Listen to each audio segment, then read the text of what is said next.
Hello student, welcome to Rise classes. आज आपण पाहणार आहोत 10th स्टँडर्ड स्टेट बोर्डचा सेकंड चॅप्टर क्वाड्रॅटिक इक्वेशन, त्याचा सेट नंबर 2.1 चा क्वेश्चन नंबर 2. त्यातला सेकंड y² = 5y - 10. ह्या एक्झाम्पल मध्ये त्यांनी decide which of the following are quadratic equation, हे दिलेले इक्वेशन आहे ते क्वाड्रॅटिक इक्वेशन आहे का हे तुम्हाला प्रूव्ह करायचे. Okay, let's see. हे इक्वेशन आपण ओरिजिनल फॉर्म मध्ये कन्वर्ट करून घेऊ. ax² + bx + c = 0. ओके, मग इक्वेशन आपलं कन्वर्ट केल्यावर y² - 5y + 10 = 0. हे प्लस y लेफ्ट साइडला आल्यावर मायनस होणार, हे -10 इकडे आल्यावर +10 होणार. ओके, ह्या फॉर्म मध्ये आपण इक्वेशन पहिल्यांदा कन्वर्ट केले. त्यानंतर आता इथे पहा, आपला हा जो y व्हेरिएबल आहे, ह्या y व्हेरिएबलचा मॅक्झिमम इंडेक्स जो आहे तो 2 आहे. मॅक्झिमम इंडेक्स म्हणजे y ची जी पॉवर आहे, ही बघा, ही पॉवर आहे ती किती आहे? 2. मॅक्झिमम इंडेक्स त्याला म्हणतात. काय म्हणतात? Maximum index of variable. Okay, maximum index of variable = what? 2. हे पहा, इथे मॅक्झिमम इंडेक्स काय आहे? ह्याचा 2 आहे. आता a ची व्हॅल्यू काय आहे? a = 1 आहे. a = 1 म्हणजे y² चा जो कोइफिशियंट आहे, y² च्या शेजारी इथे नंबर जो आहे तो काय आहे? 1. आता b म्हणजे y चा कोइफिशियंट असतो. b = काय येणार? ह्या इक्वेशन बरोबर आपण कम्पेअर करू. b = -5. ओके,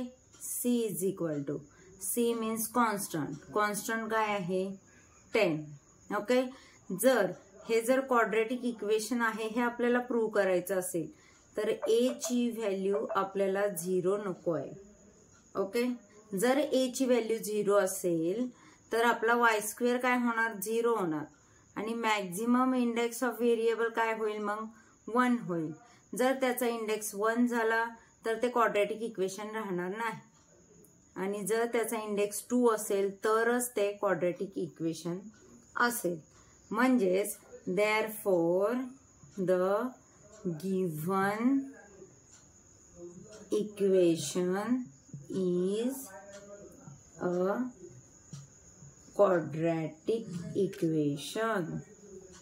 ओके, जर आपल्या इक्वेशन मध्ये व्हेरिएबलची मॅक्झिमम इंडेक्स म्हणजे मॅक्झिमम पॉवर जी आहे ती जर 2 असेल तरच ते इक्वेशन क्वाड्रॅटिक इक्वेशन असतं.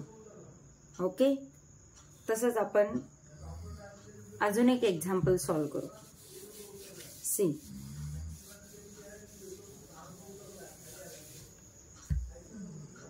आता क्वेश्चन नंबर 3. ओके, हा, आता क्वेश्चन नंबर 3 मध्ये त्यांनी काय दिले? y² + 1/y = 2. ओके, हा, आता आपल्याला डिनॉमिनेटरचा y कट करायचे म्हणजे आपल्याला होल टर्म न्यूमरेटरला पाहिजे. मग आपण काय करणार? मल्टिप्लाय बोथ साइड्स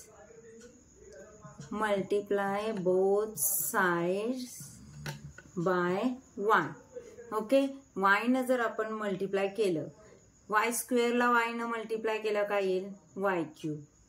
ओके, इथं y न मल्टिप्लाय केलं तर y ला y कट होईल, काय राहील? 1 = 2 ला y ने कट मल्टिप्लाय केलं तर काय येणार? 2y. तर असं इक्वेशन आपल्याला मिळेल जर आपण लेफ्ट आणि राईट साइडला y न मल्टिप्लाय केलं तर. ओके, मग आता हे इक्वेशन आपण ओरिजिनल फॉर्म मध्ये ax² + bx च्या फॉर्म मध्ये कन्वर्ट करून घेऊ. हे बघ, पण इथे जो आपला व्हेरिएबल आहे y, ह्याचा मॅक्झिमम इंडेक्स तुम्हाला किती दिसतोय? मॅक्झिमम पॉवर, मॅक्झिमम इंडेक्स आहे त्याचा 3. ओके, मग मॅक्झिमम इंडेक्स जर 3 असेल इक्वेशन मध्ये, तर ते इक्वेशन क्वाड्रॅटिक इक्वेशन होऊ शकेल का? नाही. Therefore given equation is not a quadratic equation. Okay, आपण 2 एक्झाम्पल डिफरंट सॉल्व करून बघितले, जे की एक क्वाड्रॅटिक इक्वेशन होतं आणि एक क्वाड्रॅटिक इक्वेशन नाही.